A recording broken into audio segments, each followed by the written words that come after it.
오늘 함께 읽을 말씀은 이사야서 7장 2절 한 절 말씀입니다.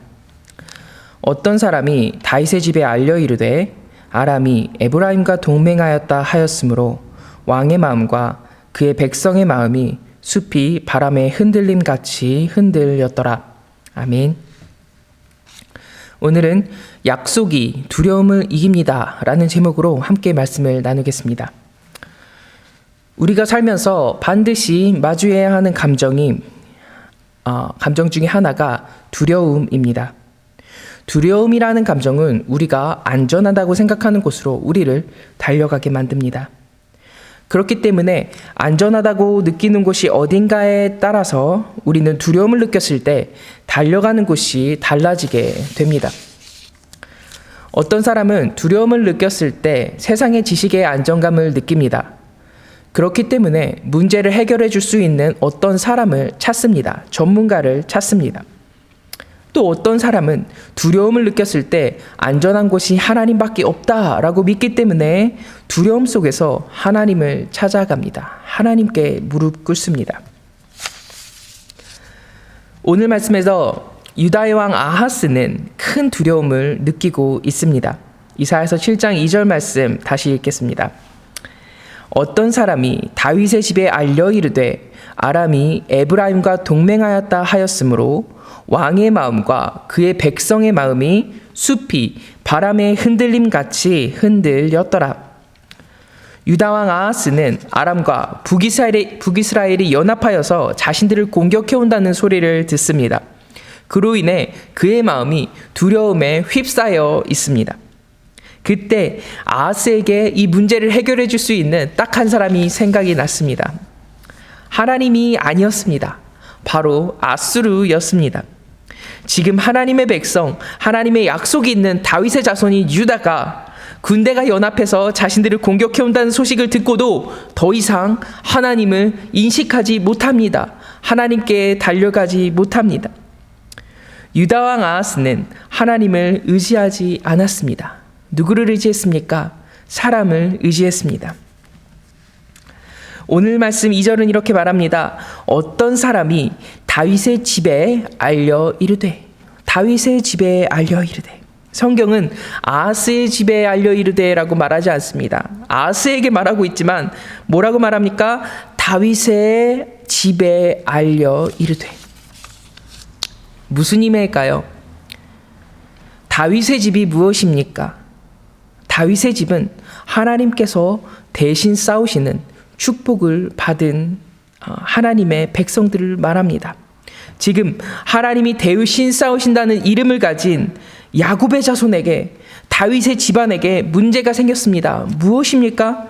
하나님이 대신 싸우시는 삶을 살아야 하는 유다가 자신들의 어려움을 하나님께서 대신 싸워주시길 더 이상 원하고 있지 않다는 것입니다.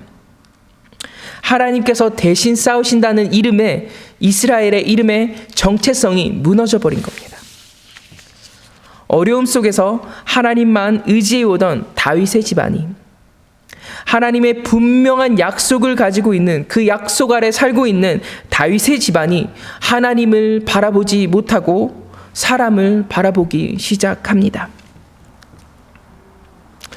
두려움이 왔을 때 안정감을 느끼는 곳이 자신들을 양육하신 하나님이 아니라, 양육해 오셨고 대신 싸우시는 하나님이 아니라 연합해 오는 두 나라로부터, 자신들을 공격해하는 두 나라로부터 자신들을 구해줄 아수르가 되어버린 겁니다.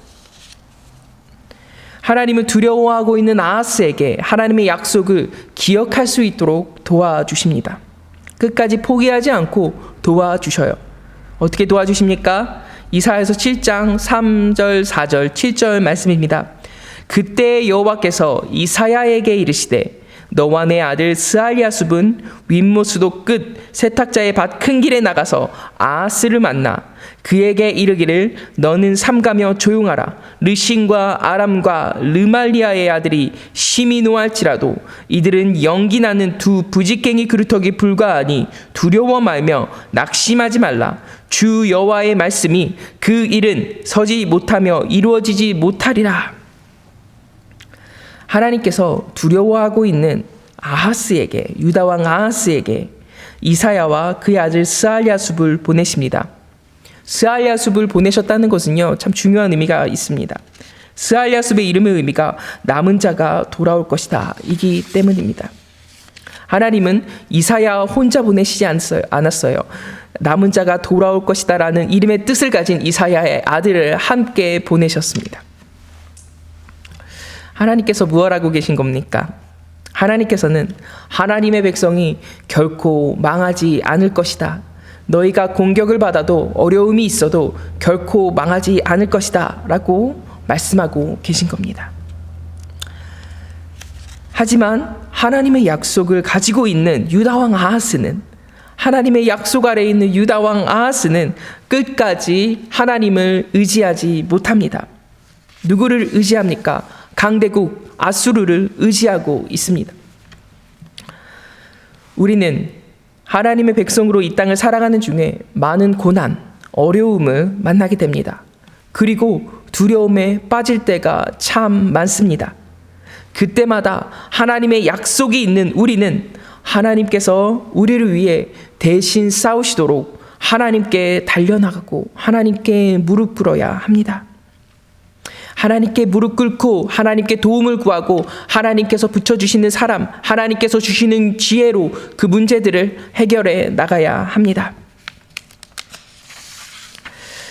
베드로가 폭풍 속에서 바다 위로 걸어오시는 예수님을 봅니다. 그리고 바다 위에 계신 예수님께로 가기를 청합니다. 그리고 기적같이 바다 위를 걷기 시작합니다. 예수님을 보면서 바다 위를 걷는 불가능한 일을 행하고 있는 거예요. 예수님을 바라보고 걸을 때 문제가 되지 않은 겁니다. 그러다 갑자기요, 베드로에게 자신의 상황이 보이기 시작합니다. 더 이상 예수님이 아니라 뭐가 보입니까? 폭풍이 휘몰아치고 있는 바다 위를 걷고 있는 자신의 모습을 인식하게 된 거예요. 그리고는 베드로는 바다로 빠져들어가기 시작합니다. 그때 베드로가 감사하게도 다시 주님을 바라봅니다. 주님 살려주십시오. 예수님께서 뭐라고 말하십니까? 믿음이 적은 사람아 왜 의심하였느냐. 쉽게 말하면 이렇게 말씀하신 거예요. 베드로야, 내가 오라고 했잖아. 여러분, 우리는 무섭게 우리 삶을 옥죄는 어려움 속에서 베드로처럼요, 두려움을 느낄 수밖에 없는 인간입니다. 하지만 우리는 이런 연약한 인간인 것과 동시에 하나님의 약속 아래에서 살아가고 있는 사람들입니다. 여러분, 두려움이 오면 미래가 불확실하게 느껴집니다. 앞이 보이지 않습니다. 그렇기 때문에 우리를 약속으로 붙들고 이끌어 가시는 하나님을 바라보지 못합니다. 두려움이 오면 물에 빠져들어갔던 베드로처럼 하나님의 약속이 있는데도 내 앞에 계신 나를 이끌고 가시는 하나님을 보지 못합니다. 예수님을 두려움으로 인해 부인해버려요. 지금 상황을 해결하기에 벅찹니다. 하지만 여러분, 우리가 무엇을 기억해야 합니까? 하나님의 약속이 내 안에 있다라는 것입니다. 우리는 베드로처럼 어려움 속에 좌절해 있더라도 무리를 걸어오라고 말씀하신 하나님의 말씀을 끝까지 놓지 않고 기억해야 합니다. 약속을 인식해야 합니다. 성경에서 고난을 많이 겪은 사람 중 하나가 누구입니까? 바로 다윗입니다. 다윗은 자신의 아들에게 쫓기는 두려움으로 인해 앞이 보이지 않는 상황 속에서 이렇게 고백합니다. 내가 누워 자고 깨었으니 여호와께서 나를 붙드심이다. 천만인이 나를 에워싸 진친다 하여도 나는 두려워하지 아니하리로다. 사랑하는 여러분, 오늘 말씀에 다윗의 집에 유산을 받은 유다에게 하나님께서 회복하기 원하시는 것이 무엇입니까? 다윗의 집안인 유다에게 하나님께서 회복하길 원하시는 것이 무엇입니까? 하나님께서 나의 삶을 인도하시기 때문에 나는 두렵지 않다. 천만인이 나를 애워싼다 할지라도 나는 두려워하지 않는다 라는 믿음의 고백을 우리가 회복해야 할 줄 믿습니다. 여러분, 이사야서 7장부터 36장까지는 유다 왕들이 하나님을 의지하지 않고 계속해서 사람을 의지합니다. 아수르를 의지해요. 애굽을 의지합니다. 하지만 36장부터 39장까지 히스기야가 왕권을 잡았을 때 하나님을 의지하기 시작합니다. 그리고 40장에 와서 드디어 하나님께서 이스라엘 백성의 회복을 명령하시는 겁니다. 36장까지 이스라엘 백성들은 하나님을 의지하지 못해요. 근데 히스기야가 왕이 되고 하나님을 의지하기 시작했을 때 하나님께서 무엇을 선포하셔요? 회복을 선포하신 거예요.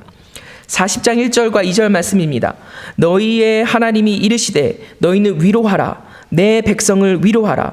그 노역의 때가 끝났고 그 죄악이 사함을 받았느니라. 그의 모든 죄로 말미암아 여호와의 손에서 벌을 배나 받았느니라 할지니라 하시니라. 1장에서 하나님이 말씀하신 벌하심이 진노가 언제 끝납니까? 하나님의 백성이 어려움 속에서 다른 것이 아닌 하나님을 찾을 때 하나님의 진노가 멈춥니다. 무슨 말입니까? 하나님의 백성으로 이 어려운 세상을 살아가면서 우리에게 가장 중요한 것은 어려움 속에서도 두려움 속에서도 하나님을 떠나지 않고 그분을 찾는 것입니다. 하나님께서 대신 싸우신다라는 이스라엘의 이름의 회복이 우리 삶에 이루어지는 게 우리 삶의 신앙인의 삶에 무엇보다 중요한 것이라는 말입니다. 사랑하는 여러분, 하나님이 정말 우리의 삶에 함께하고 계십니까? 하나님께서 나의 자녀를 정말 붙들고 인도하시고 계신다는 것을 믿으십니까? 아직도 하나님께서 나의 배우자를 인도하고 계신다는 것을 믿으십니까? 그렇다면 우리에게 두려움이 왔을 때 우리가 바라볼 것은 딱 한 곳입니다. 가정에 두려움이 왔을 때, 직장에서 두려움이 왔을 때, 자녀의 문제로 두려움이 왔을 때 우리가 바라볼 수 있는 곳은 딱 한 곳입니다. 우리를 위해 대신 싸우시고 계신 예수님입니다. 우리를 위해 대신 싸우고 계신다고 약속하신 하나님을 바라보시는 저와 여러분의 하루 되길 간절히 기도드립니다. 기도하겠습니다. 하나님 고맙습니다. 하나님은 하나님의 자녀들이 하나님을 바라보는 것, 하나님 다른 것을 찾는 것이 아니라 하나님을 먼저 찾는 것을 원하십니다.